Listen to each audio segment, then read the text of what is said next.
Baik, lebih 3 dekad menyampaikan berita, memberi maklumat kepada semua suara dan gaya yang mungkin tiada lagi untuk kita dengar. Itu perjalanan terakhir Allahyarham Raymond Goh, dan pastinya ini antara momen dan juga detik penting untuk sama-sama kita ingat kembali antara perkara-perkara penting yang berlaku, mungkin dalam bentuk generasi-generasi yang berbeza. Apabila ada dalam kalangan masyarakat yang mungkin membesar bersama dengan penyampaian berita Allahyarham, dan ada dalam kalangan generasi baharu yang mungkin belajar sesuatu daripada gaya penyampaian berita dan mungkin kata-kata motivasinya menerusi media sosial. Jadi kami bawakan perkembangan ini, pastinya perjalanan terakhir mengenang Allahyarham Raymond Goh, dan difahamkan salat jenazah Allahyarham akan berlangsung di Masjid At-Taqwa. Dan untuk mendapatkan perkembangan terkini dari lokasi, kita nak terus saja bersama dengan Firdaus Azil. Firdaus?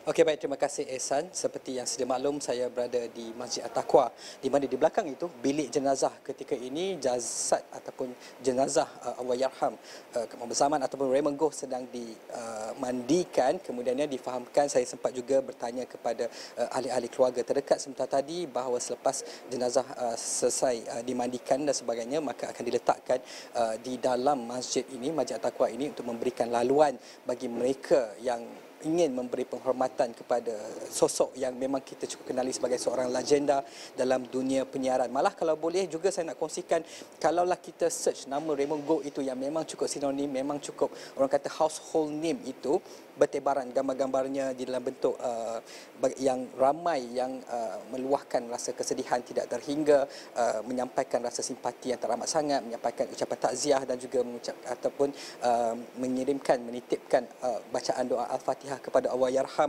Antaranya sebentar tadi baru saja, kalau tak salah saya, daripada bekas Perdana Menteri sendiri, Tun Dr. Mahathir Mohamad, Hasmah dan saya, iaitu Tun Dr. Siti Hasmah, isterinya, Hasmah dan saya ingin ucapkan takziah kepada keluarga Allahyarham Muhammad Zaman Goh atau Raymond Goh di atas kembalinya ke rahmatullah pagi tadi. Allahyarham Raymond Goh dikenali sebagai pembaca berita bersuara emas dan telah lama terlibat dalam dunia penyiaran sejak TV3 baru ditubuhkan. Ketika itu saya baru menjadi Perdana Menteri keempat. Sememangnya beliau akan sentiasa dikenang sebagai salah seorang legenda dunia baca berita. Didoakan semoga roh beliau ditempatkan dalam kalangan orang yang beriman. Kalau anda Google ataupun anda mencari carian kata Raymond Goh, penuh dengan titipan-titipan seperti saya maklumkan sebentar tadi. Jadi ketika ini juga, jadi kita sedang menunggu lagi. InsyaAllah kita akan terus bersama. Lepas ni kita selesai ni, kita akan cuba membawakan visual. Mungkin kita akan cuba mendapatkan pandangan-pandangan mereka yang melawat ini. Kerana kita tahu sosok Raymond Goh ini bukan calang-calang, household name. Daripada saya kecil, daripada Ehsan, mungkin Ehsan muda remaja, kita sentiasa mendengar Raymond Goh. Betapa bertuahnya kita berada dalam dunia penyiaran bersama, betapa bertuahnya kita dapat mungkin sedikit sebanyak menimba ilmu, walaupun kita di dalam mungkin syarikat yang berbeza, tetapi pengalaman ataupun kepribadian Raymond Goh itu merentasi dunia penyiaran, merentasi semua media outlet yang ada di negara ini. Dan walaupun jasadnya mungkin jasadnya sedang dimandikan, akan disemandikan, tetapi insya-Allah suara emas itu akan sentiasa terngiang-ngiang di dalam hawa ataupun benak fikiran kita. Mungkin tiada lagi yang akan mengganggu apabila kita melihat melihat movie dahulu-dahululah, apabila datangnya siaran Nightline. Kalau movie itu merentasi pukul 12, mungkin itulah yang akan kita rindukan, Ehsan.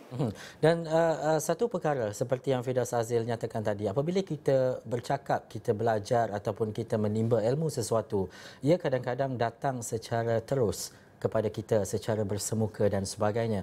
Tetapi kadang-kadang ilmu itu datang dalam pelbagai cara. Mungkin dalam bentuk kita hanya sekadar mendengar ataupun kita melihat dan sebagainya.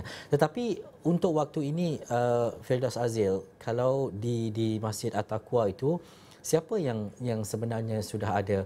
Mungkin keluarga ataupun rakan-rakan rapat yang ada di Media Prima dan juga di TV3 yang boleh kita kongsikan untuk waktu ini?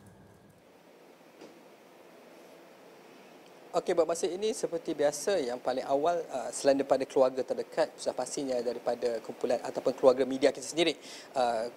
Tetapi buat masa ini, untuk melihat, saya percaya sebentar lagi akan lebih ramai yang akan tiba. Mungkin sekarang ini mereka dalam perjalanan sebagainya. Tapi buat masa ini, apa yang saya lihat selain pada ahli keluarga ialah rakan-rakan media yang bukan sahaja datang semata-mata untuk menunaikan tugasan, tetapi datang juga untuk memberi penghormatan terakhir.